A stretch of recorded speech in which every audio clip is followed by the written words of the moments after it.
Hola, ¿qué tal? Buenas tardes, jóvenes. En esta semana vamos a hablar sobre la influencia que tienen los medios de comunicación en la sociedad. Vamos a seguir desmenuzando sobre los medios de comunicación. Vamos a hablar un poco sobre la manipulación de algunos medios de comunicación aquí en México a partir de la perspectiva o del análisis que hace Noam Chomsky. La vez pasada ya vimos quién es Noam Chomsky. Él es lingüista y también que es una suerte de filósofo, de sociólogo, que incluso alguna vez de Michel filósofo y que además pues es un hombre realmente brillante que ha hecho análisis del fenómeno de los medios de comunicación bastante acertados. También vamos a hablar un poquito de lo que nos dice Anthony Giddens sobre los medios, principalmente qué son los medios de comunicación, cuáles son los medios de comunicación más importantes que han existido a lo largo de la historia y que actualmente tienen un impacto social muy importante y que obviamente pues es del interés de los sociólogos. Y también vamos a ver las audiencias, cómo se comportan hoy en día las audiencias en el mundo. Y vamos a checar pues qué nos tienen que decir los teóricos sobre este fenómeno. Insisto, espero que estén bien, que sigan las recomendaciones, ya saben, y que todos estén sanos y salvos en sus casas. Si no es necesario que salgan, si no es necesario que salgan, no salgan. Bueno, comencemos con lo primero, del tema de los medios masivos de comunicación en México. Noam Chomsky nos dice que en México, a lo largo de los años, los medios masivos de comunicación pues, se han comportado como instrumentos de control social. Pues tenemos las dos grandes televisoras en México. Bueno, hoy en día ya son tres. Tenemos a Televisa, a TV Azteca y al grupo, perdón, ya como que estoy peleando para que no me dé el coronavirus porque ando un poco agripado en estos días. Bueno, Televisa, TV Azteca y ahora Grupo Imagen. Durante muchos años, ustedes a lo mejor no lo recuerdan porque pues son muy jóvenes, pero durante muchísimos años, durante décadas, el Grupo Televisa tuvo un control prácticamente monopólico y absoluto de los medios masivos de comunicación. Incluso Televisa era dueña de radiodifusoras, fue y es, porque todavía hoy en día, dueña de editoriales como Editorial Clio, es dueña de, incluso hoy en día de Easy, ¿no? De esta compañía de cable, es dueña de Blim, ¿no? Entonces, realmente Televisa pues tiene un poder impresionante, ¿no? Tiene una influencia a nivel nacional increíble, aunque hoy está de capa caída porque incluso está en problemas financieros graves, pero ahí está, vivita y coleando. Pero durante muchos años Televisa tuvo un poder hegemónico impresionante. Incluso el mismo fundador de Televisa, Emilio Azcárraga Milmo, alguna vez llegó a decir: yo soy un soldado del PRI. Y al decir esto de que él es un soldado del PRI, nos daba a entender que él como dueño de Televisa estaba a la disposición del poder hegemónico también del PRI, que el PRI también pues tenía un poder indiscutible a nivel nacional, era un poder prácticamente todo era el PRI, todo el país estaba de tricolor por cuestión de que el PRI gobernaba en todos los estados, gobernaba en todos los municipios. Es que PRI obviamente cambió ya a finales de los 80, principios de cuando ya se empieza a dar la alternancia y el primer partido el poder hegemónico al PRI pues fue el PAN. Y ya después siguió el PRD y así sucesivamente, y hoy en día con el nuevo PRI, que es Morena, ¿no? Pero bueno, esa es otra historia, diría la Nana Goya.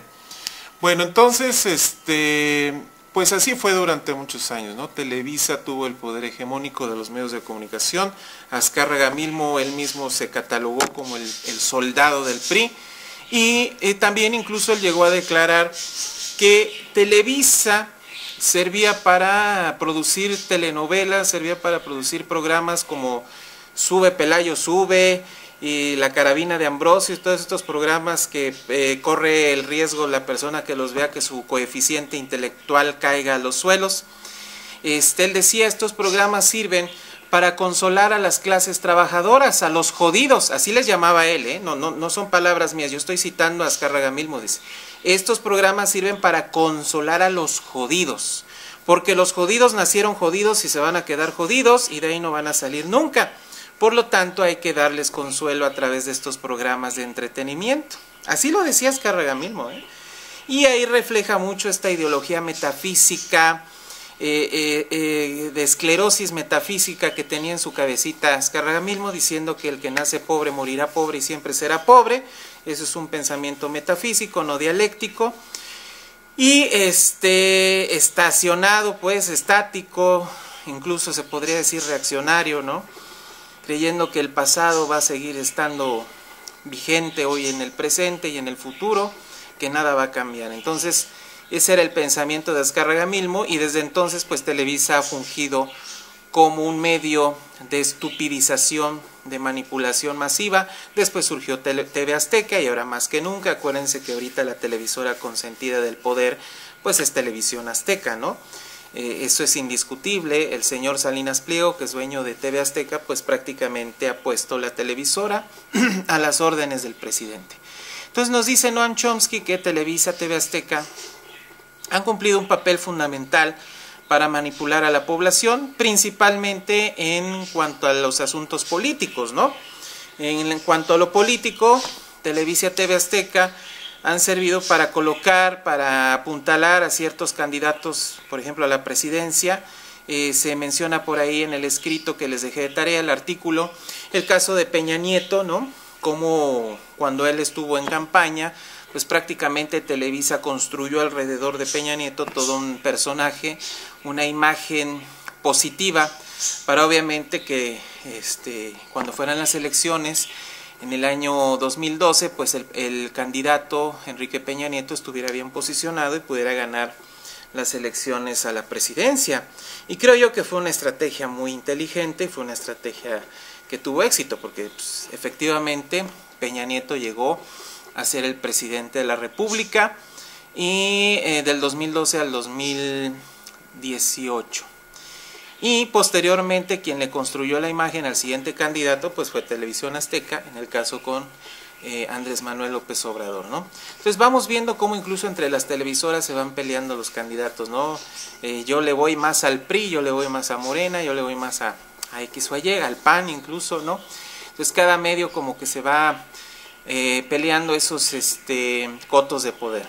Bueno, entonces a grandes rasgos es lo que nos dice Chomsky, cómo los medios en México han servido desgraciadamente para implementar estas 10 estrategias de manipulación mediática, de las cuales ya hablamos en el video anterior, ¿no?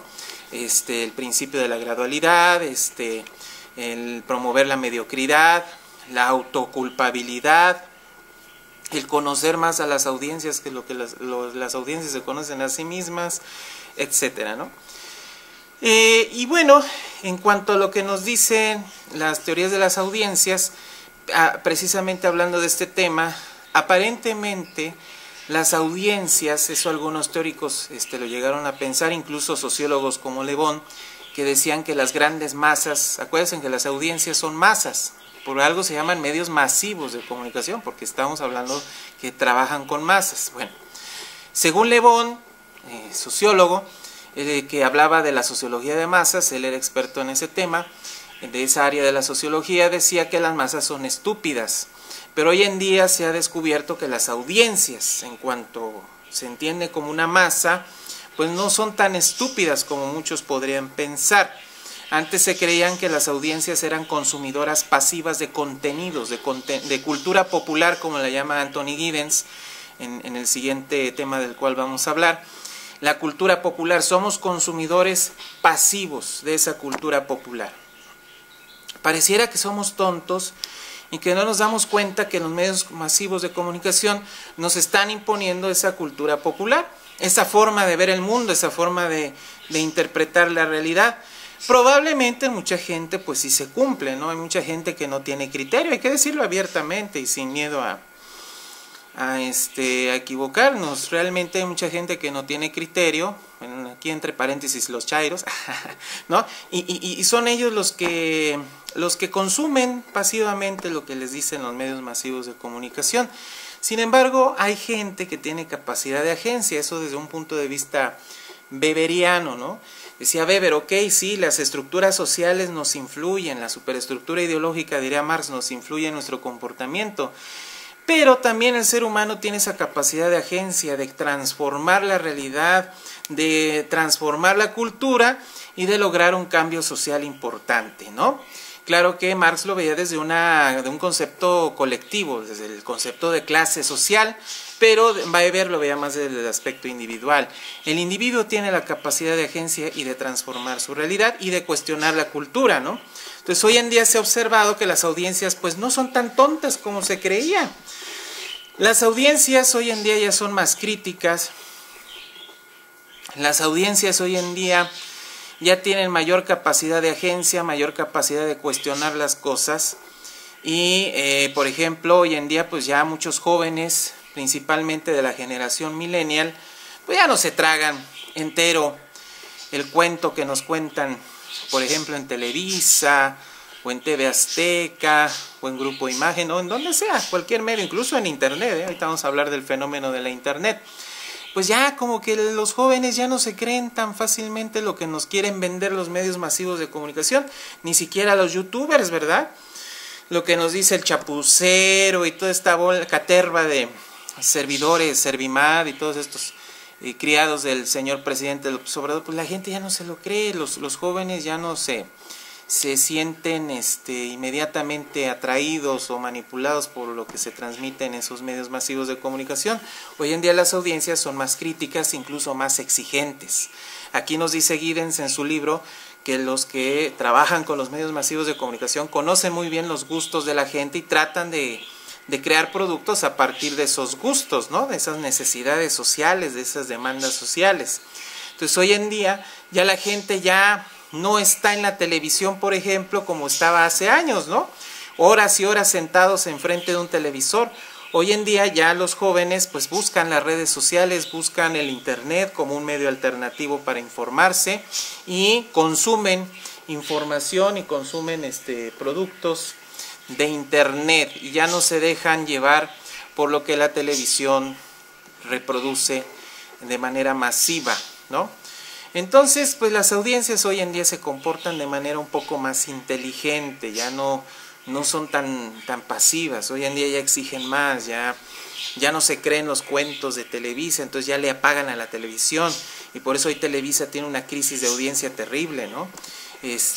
Prefieren mejor irse a ver una película en Netflix que consumir los noticieros falsarios de TV Azteca o Televisa. O prefieren irse a las redes sociales, a YouTube, a escuchar a los disidentes del gobierno, porque les creen más a ellos, a un Ricardo Alemán, a un Ángel Verdugo, a un Pablo Iriart, a un Carlos Loret de Mola, a un Víctor Trujillo, etcétera. Todos estos que han sido críticos actuales del gobierno, pues prefieren creerles a ellos, ¿no? Que irse con los medios convencionales. Entonces las audiencias hoy en día se han transformado, ya no son tan pasivas, ya no son tan manipulables. Hoy en día las audiencias ya buscan la crítica, ya exigen contenidos verídicos, ¿no? Veraz, ya no quieren seados, entonces exigen esas demandas, pues le apagan la televisión simple y sencillamente y se van a las redes o se van a las plataformas streaming para pues informarse, pero también para entretenerse, y eso es lo que nos dice Anthony Giddens, texto llamado Sociología. Él nos dice que los medios masivos de comunicación, eso es lo interesante de lo que nos dice Giddens, pues son herramientas, son instrumentos, vaya, como su nombre lo dice, son medios que sirven para transmitir información, que bueno, yo les he dicho a mis alumnos de maestría que no se transmite información, se transmiten datos. Los datos es esa materia prima,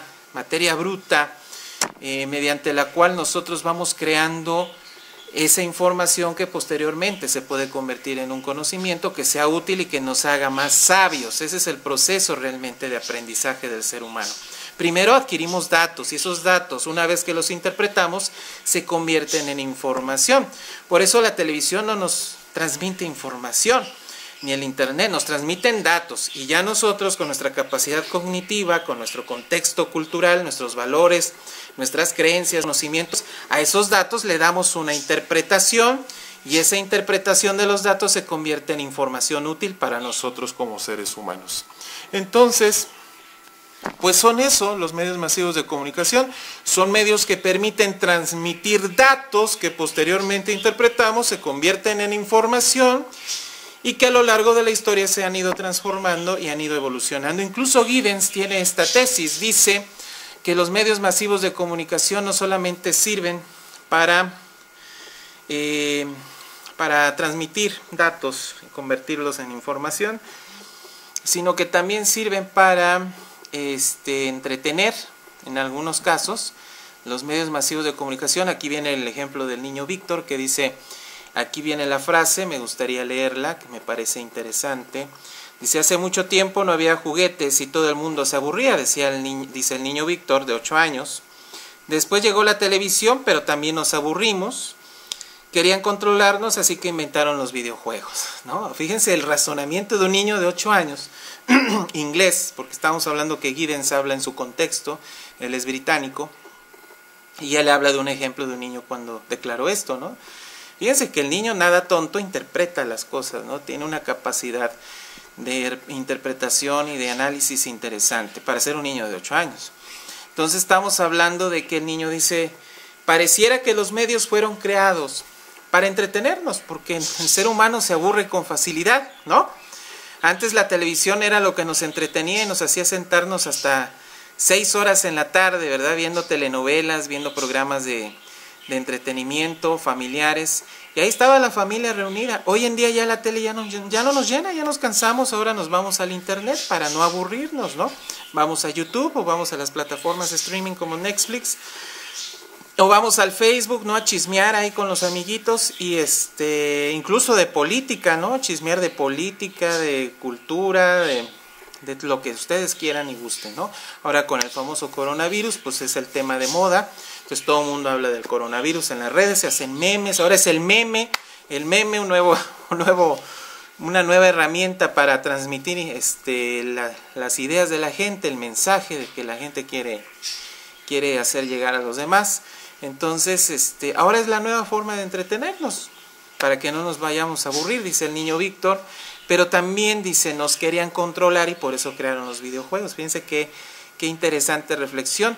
Y esa misma tesis llega Giddens, dice, efectivamente los medios masivos de comunicación a lo largo de la historia no solamente han existido para transmitir, él le llama información, ya dijimos que son datos y ya nosotros lo convertimos esos datos en información, y que no nada más ha servido para eso los medios masivos. Primero estaban los códices, luego ya los papiros, se escribía a través de papiro, luego ya existió la prensa, ¿no? La imprenta, perdón, y después vino ya el periódico y posteriormente la televisión, la radio y ahora el internet, ¿no?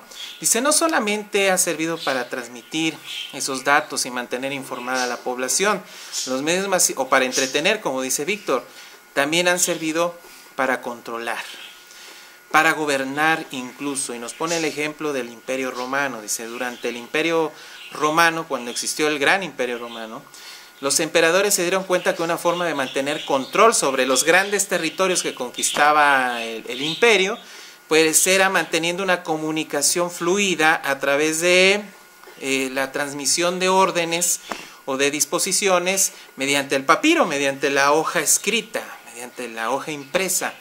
Entonces esa fue una forma muy fácil de ir comunicando lo que el imperio quería a lo largo de todos los territorios conquistados, ¿no? Antes eran los códices, entonces imagínense cargar los códices, transportarlos, ¿no? O que llegara alguien y que escribiera algún códice en piedra. No, después ya que surgió el papel, pues se volvió de manera más sencilla la transmisión de órdenes y de disposiciones y leyes a lo largo de los territorios. Entonces, los medios de comunicación masivos o de masas también han servido no solamente para entretener o para informar, sino también para controlar, para gobernar. Y si nos vamos más lejos, podemos ver también lo que nos dice Giddens respecto a los medios masivos de comunicación de su país, de Inglaterra, cómo manipulan la información. Vemos también las teorías de Habermas sobre los medios masivos de comunicación. Habermas fue un teórico de la Escuela de Frankfurt, neomarxista, podría decirse, un estudioso de la cultura. Recuerden que los neomarxistas están más cargados hacia el estudio de la superestructura ideológica más que de la estructura económica. Entonces, incluso ellos hablan de una revolución cultural, en fin, del deconstruccionismo. Ellos hablan de muchas de estas teorías que, bueno, ahorita no es el centro de nuestra discusión, pero que ustedes pueden investigar por su parte, ¿no? De manera autodidacta. Entonces, nos dice aquí Giddens que los medios masivos, pues sí, sirven para informar, sirven para entretener, pero también sirven para manipular y controlar la opinión pública, manipular y controlar el debate político, manipular y controlar incluso la forma de pensar de la gente y de actuar, la ideología, para transmitir la ideología hegemónica y dominante. ¿De quiénes? Ahí donde entra Marx, ya lo hemos hablado anteriormente, pues de los que tienen los medios de producción en su poder, es decir, la burguesía, los explotadores de la clase obrera, los explotadores, los que prácticamente se quedan con el plusvalor generado por el trabajo de la clase trabajadora, ¿no? De la clase obrera. Entonces, esa es la tesis también de Giddens. Dice, efectivamente los medios manipulan mucho el discurso, y pone un ejemplo muy interesante. Que creo que se puede rescatar también para México, ¿no? Nos pone el ejemplo de los sindicatos. Recuerden que en Inglaterra los sindicatos son muy fuertes. No es como los sindicatos de aquí de México. O sea, los sindicatos allá en España, en Inglaterra, en Francia, en Alemania, son sindicatos muy fuertes, muy poderosos y en muchas ocasiones, afortunadamente, sindicatos que están a favor de los obreros. Desgraciadamente en México ya sabemos cuál es la historia del sindicalismo mexicano, el charrismo sindical. Acuérdense de ese fenómeno, búsquenlo por ahí si no les suena. Aquí en México los sindicatos prácticamente están entregados a los intereses del Estado burgués y por ende a los intereses de la clase burguesa, de la clase capitalista. Entonces es raro ver que un sindicato en México realmente luche por los intereses de la clase trabajadora, sean profesionistas, obreros, campesinos o lo que sea, ¿no? Eso es lo normal aquí en México. Pero allá en Inglaterra es diferente. Allá en Inglaterra los sindicatos realmente pelean por los derechos laborales y de manera muy ruda, ¿eh? No crean que ahí se andan con tonterías. No sé si han visto esta película, que no recuerdo muy bien su nombre, de este niño que quiere ser bailarín de ballet, que dicen que es un caso real.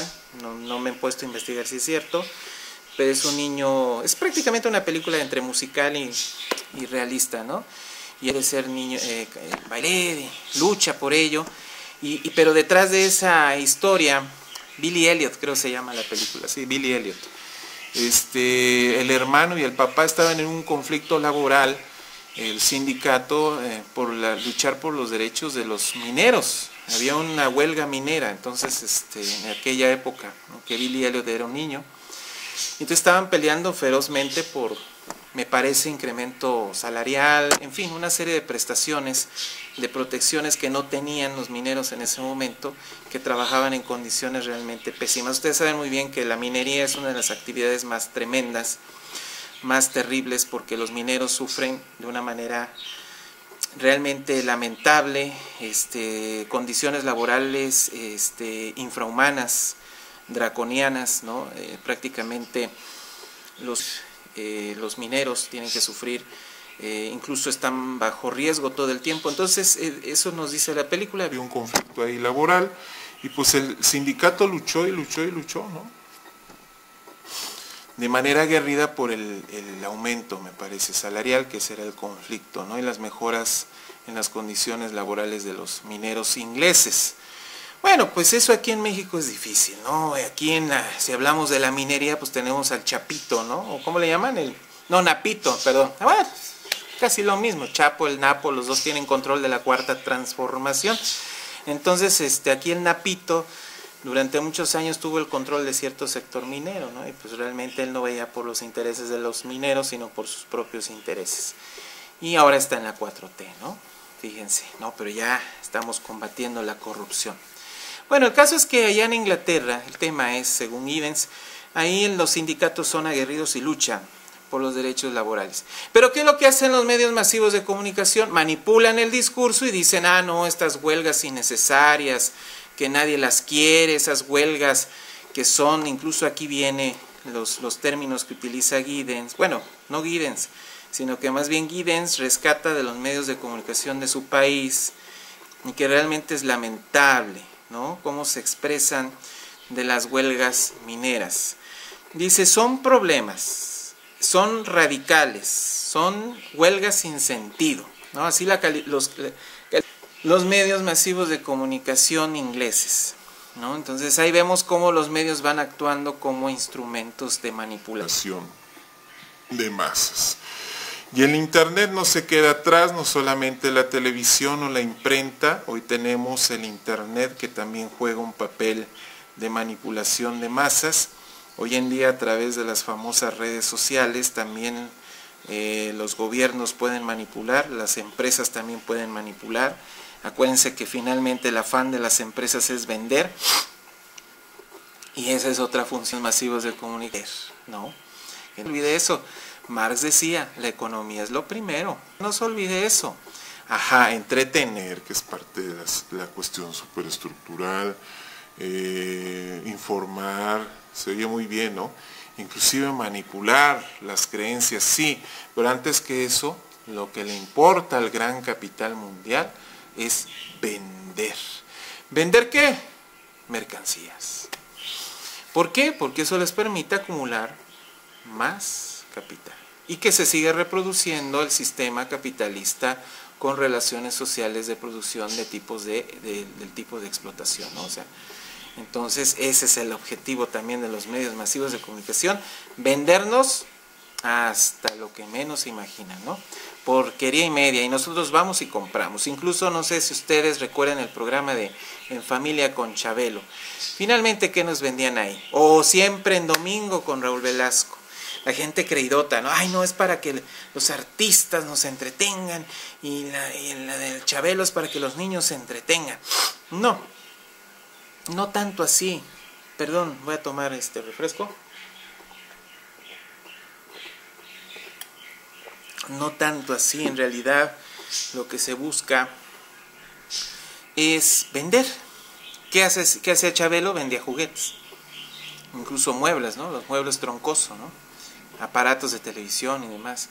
Y en el caso de Raúl Velasco, que vendía discos, ¿no? La discografía de los artistas que se presentaban ahí, los conciertos y demás. Entonces la televisión y otros medios finalmente también buscan vender dentro del sistema capitalista. Bueno, a grandes rasgos, pues es de los que les quería hablar. Hay mucho que hablar realmente, o sea, en las teorías de Habermas hay más autores que menciona aquí Giddens, más sobre las teorías de las audiencias, pero aquí también se trata de que ustedes sean autodidactas y busquen por su cuenta más. Si les interesa profundizar, busquen en internet, hay mucha información. Busquen más sobre Noam Chomsky. Él habla mucho sobre este tema de manipulación más de los medios de comunicación. Entonces busquen, ustedes también sean responsables de su propio proceso formativo. Ya son adultos y entonces, pues si tienen alguna duda, alguna inquietud, pues háganmela saber y con mucho gusto se las aclaro, ¿sí? Pues por el momento es todo y vuelvo a insistir, cuídense mucho y pues nos vemos en el video. Échenle ganas que ya el semestre está. Nos vemos.